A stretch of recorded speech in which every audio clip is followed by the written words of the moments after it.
आप सभी का स्वागत है हमारे YouTube चैनल सरकारी गणित में। इनकम टैक्स कैसे बचा सकते हैं? 66,500 मंथली सैलरी तक इनकम टैक्स छाड़। चलिए कैलकुलेशन करके समझते हैं कैसे आपका इनकम टैक्स कम आएगा। तो चलिए शुरू करते हैं। चैनल में नए हैं तो चैनल को सब्सक्राइब करिएगा, वीडियो को लाइक करिएगा, शेयर करिएगा। तो चलिए शुरू करते हैं, देखते हैं कैसे इनकम टैक्स कैलकुलेशन करके इनकम टैक्स कम आएगा आपका न्यू टैक्स रिजिम में। अगर आपका सैलरी मंथली सैलरी 66,500 है तो इनकम टैक्स कैसे कम करा सकते हैं। तो चलिए देखते हैं। इसके पहले आप सभी को न्यू टैक्स रिजिम का जो स्लैब रेट है 2024-25 2024-25 में जो टैक्स स्लैब रेट चल रहा है उसको देख लेते हैं। तो 3 लाख तक टैक्स रेट जो है नील है, 3 से 7 लाख तक 5%, 7 से 10 लाख तक 10%, 10 से 12 लाख तक 15% और 12 से 15 लाख तक 20%, 15 लाख के एबव 30% का टैक्स लग रहा है। 2024-25 जो हमारा फिक्स फाइनेंशियल ईयर है उसमें टैक्स स्लैब रेट यही चल रहा है। आगे हो सकता है बदला जा सकता है। तो पहले हम लोग जो समझते हैं, तो आप एग्जाम्पल के साथ चलिए समझते हैं। पहले देखिए आपका टोटल इनकम जो है 7,75,000 है। तो 7,75,000 का मतलब इनकम जो होता है ग्रॉस इनकम।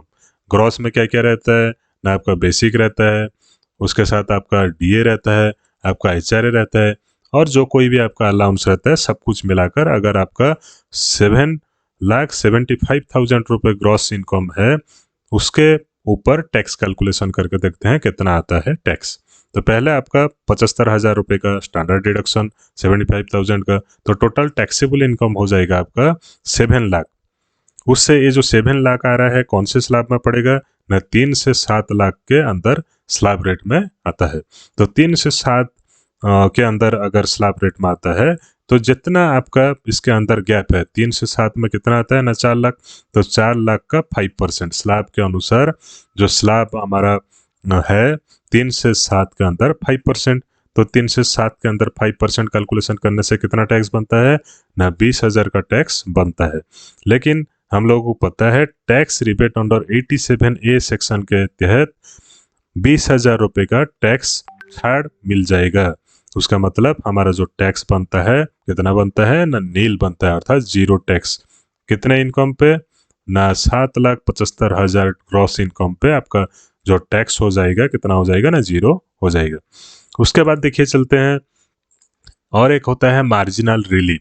तो जब अगर आपका ग्रॉस इनकम 7,75,000 से बढ़ जाता है तो उस टाइम में आपको क्या करना पड़ेगा, तो उसको कैलकुलेशन करके देखते हैं। तो आपका ग्रॉस इनकम हो रहा है कितना ना, 7,80,000।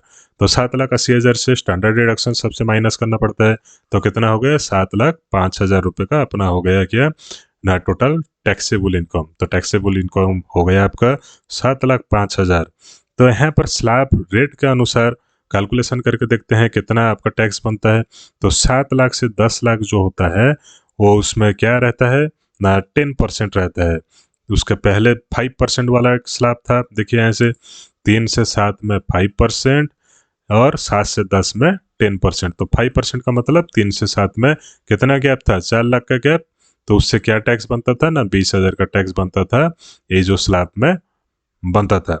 उसके साथ फिर 7 से 10 लाख के अंदर जब आएगा उसका 10%। तो 7 से 10 के अंदर कितना आ रहा है यहाँ पर, 7 से 10 में 5,000 का डिफरेंस आ रहा है, अर्थात 5,000 ज़्यादा है। तो 5,000 ज़्यादा होने से 5,000 के ऊपर कितना बन जाएगा ना, 10% टैक्स बन जाएगा। तो 20,000 प्रीवियस स्लैब, 5,000 इंटू 10% सेकेंड उसका दूसरा वाला स्लैब, 10% का स्लैब, तो कितना हो गया टैक्स टोटल ना, 20,500 का टोटल टैक्स हो गया। उसमें 4% एजुकेशनल सेस लगेगा। तो टोटल टैक्स आपको पे करना पड़ेगा 20,820 या लगभग इतना ही आपको करना पड़ेगा। सॉरी 21,000 या ऐसे कुछ पड़ने वाला है यहाँ पर, ठीक है। तो यहाँ कैलकुलेशन थोड़ा गलत है, 21,000 कितना कुछ पड़ेगा, मतलब 20,500 में आपको ऐड कर देना है कितना ना, 4% सेस ऐड कर देना है, ठीक है। तो यहाँ पर देखते हैं, लेकिन ये जो स्लैब रेट के अनुसार आप कैलकुलेशन करने से आपको लगभग 22,000 के आसपास टैक्स देना पड़ता है, ठीक है। लेकिन यहाँ पर क्या होता है ना, मार्जिनल रिलीफ सेक्शन के अनुसार ये मार्जिनल रिलीफ जो न्यू टैक्स रिजीम में बनाया गया है वो क्या कहता है ना, अगर आपका इनकम थोड़ा ज़्यादा है अर्थात 775 से 780 5,000 ज़्यादा है, तो वो बोलता है क्या 5,000 जो आपका इनकम ज़्यादा है उसी को टैक्स दे दीजिए, बाकी सब रख लीजिए। अर्थात आपका 5 लाख प्लस 4% शेष लग के 5,200 आपका टैक्स बन जाएगा। यहाँ बनता था कितना 22,000 रुपये 22,000, लेकिन आपको यहाँ देना पड़ेगा 5,200 रुपये। नेक्स्ट एक एग्जाम्पल देखते हैं 7,90,000 का एक देखते हैं 7,90,000, उसका मतलब स्टैंडर्ड डिडक्शन 75 जाने के बाद वाला कितना रह गया, कितना 7,15,000 का आपका रह गया टैक्सेबल इनकम। तो उसको टैक्स कैलकुलेशन करने से 7 से 10 के स्लैब में आ जाएगा, तो उसको टैक्स कैलकुलेशन करने से कितना आ गया ना 22,360 आ गया। तो इसमें कैलकुलेशन करके देखते हैं इसमें कितना आ जाएगा आपका, देखिए आपका कितना आ जाएगा ना 22,360 आपका आ गया स्लैब के अनुसार आप अगर कैलकुलेशन करेंगे। लेकिन टैक्स रिलीफ जो मार्जिनल रिलीफ क्या बोलता है ना, जितना इनकम आपका ज़्यादा है अर्थात 775 से आपका कितना ज़्यादा है ना 15,000 ज़्यादा है, तो 15,000 को आप टैक्स के रूप में दे दीजिए, बाकी सब रखिए। तो 15,000 प्लस 4% 15,600 रुपये को टैक्स आपको देना पड़ेगा।